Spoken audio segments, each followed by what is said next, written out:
KTC21 Clever on the beat. in the building for the 111 for the wa akandipinda mumabonzo achandipedza mafuta chakapfukidza dzimba matenga ndinotenda samatenga siyai ndinyure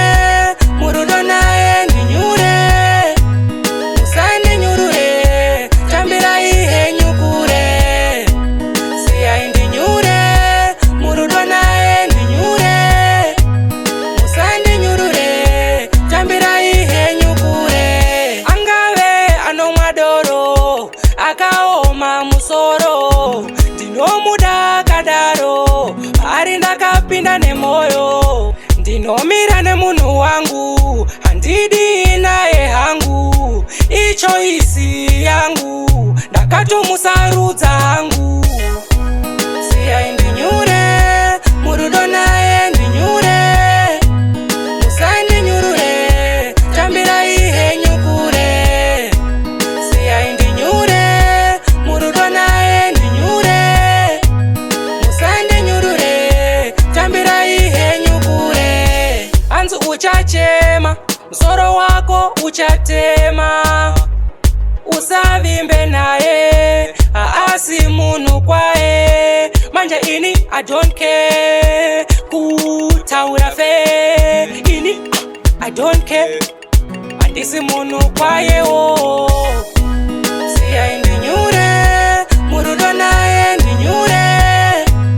musandinyurure tambirai henyu kure siyai ndinyure murudo naye ndinyure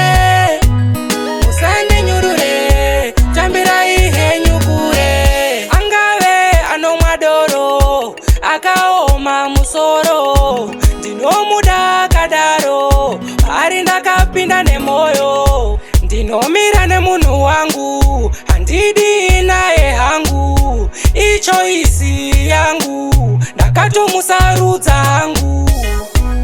siyai ndinyure murudo naye ndinyure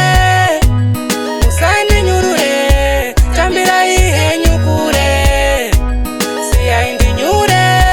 murudo naye ndinyure musandinyurure tambirai henyu kure siyai ndinyure murudo naye ndinyure musandinyurure tambirai henyu kure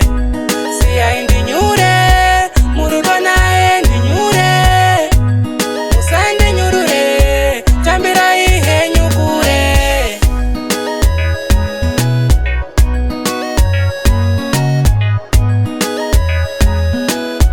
Affordable Music Corporation.